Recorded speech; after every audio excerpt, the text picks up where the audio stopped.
কাজী নজরুল ইসলাম দুরারোগ্য ব্যাধিতে আক্রান্ত হওয়ার আগে শ্যামাপ্রসাদ তাকে অসহনীয় অবস্থা থেকে উদ্ধারের জন্য কি পরিমাণ সচেষ্ট ছিলেন, তিনি শ্যামাপ্রসাদকে লেখা নজরুলের এই চিঠি থেকে উপলব্ধি করা যায়।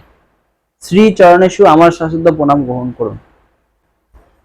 মধুপুরে এসে অনেক র্যালি করে রিল্যাক্সেশন অনুভব করছি। মাথায় যন্ত্রণা অনেকটা কমে গেছে, জিহ্বার জারত্ব সামান্য কমেছে। আপনি এত সত্ত্বর আমার ব্যবস্থা না করলে হয়তো কবি মধুসূদনের মতো হাসপাতালে আমার মৃত্যু হতো। আমার স্ত্রী আজ প্রায় 5 বছর পঙ্গু হয়ে শয্যাগত হয়ে পড়ে আছে।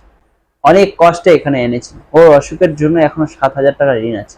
এর মধ্যে মেরোয়ারি ও কাবিলাদের ঋণই বেশি। হক সাহেব যখন আমার কাছে এসে কাঁদতে কাঁদতে থাকেন যে আমাকে রক্ষা করো, মুসলমান ছেলে রাস্তায় বেরোতে দিচ্ছে না, তখন আমি মুসলিম লীগের ছাত্র তরুণদের লিডারদের ডেকে তাদের শান্ত করি। তারপর অ্যাসেম্বলির সমস্ত মুসলমান মেম্বারদের কাছে আবেদন করি। তারা আমার আবেদন শুনলেন। 74 জন মেম্বার হক সাহেবকে সমর্থন করতে রাজি হলেন। নবযুগের সম্পাদনার ভার যখন নিই তখন তার কিছু আগে ফিল্মের মিউজিক ডিরেকশনের জন্য 7,000 টাকা কন্ট্রাক্ট পাই।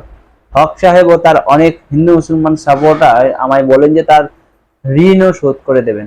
আমি ফিল্মের কন্ট্রাক্ট ক্যান্সেল করে দিই। পরে যখন 2 মাস ত্যাগত করে টাকা পেলাম না, তখন হক সাহেবকে বললাম, আপনি কোন ব্যাংক থেকে অল্প সুদে আমায় ঋণ করে দেন, আমার মাইনের অর্ধেক প্রতি মাস কেটে রাখবেন। 15 দিনের মধ্যে ব্যবস্থা করব। তারপর 7 মাস কেটে গেল, আজ 9 কাল করে। তারও সাপোর্টাররা উদাসীন হয়ে রইলেন। আপনি জানেন, সেক্রেটারিয়েট এ আপনার সামনে হক সাহেব বললেন কাজীর ঋণ শোধ করে দিতে হবে। আপনিও আমাকে বললেন ও হয়ে যাবে। আমি নিশ্চিত মনে কাজ করলাম। আপনি জানেন, হিন্দু মুসলমান ইউনিটির জন্য আমি আজীবন কবিতা গানে গদ্যে দেশবাসীকে আবেদন করেছি। সেসব সাহিত্য স্থান পেয়েছে, সেসব গান বাংলার হাটে ঘাটে পল্লীতে নগরে নগরে গীত হয়। আমি হিন্দু মুসলমান ছাত্র তরুণদের সংঘবদ্ধ করে রেখেছি। যদি হক মন্ত্রিত্ব ভেঙে যায় তাহলে আবার কোলাইশন মিনিস্ট্রির জন্য। হক সাহেব একদিন বললেন, কিসের টাকা? আমি চুপ করে চলে এলাম। তারপর আর তার কাছে যাইনি। আপনি সেক্রেটারিয়েটে যখন বলেছেন ও হয়ে যাবে, তখন থেকে স্থির বিশ্বাসে বসে রইলাম আমি নিশ্চয়ই টাকা পাবো। এই কোলাইশনের মিনিস্ট্রি একমাত্র আপনাকে আমি অন্তর থেকে শ্রদ্ধা করি, ভালোবাসি, আর কাউকে না। আমি জানি আমরাই এই ভারতবর্ষকে পূর্ণ স্বাধীন করব।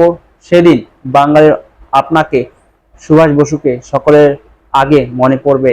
আপনারাই হবেন এই দেশের সত্যকার নায়ক।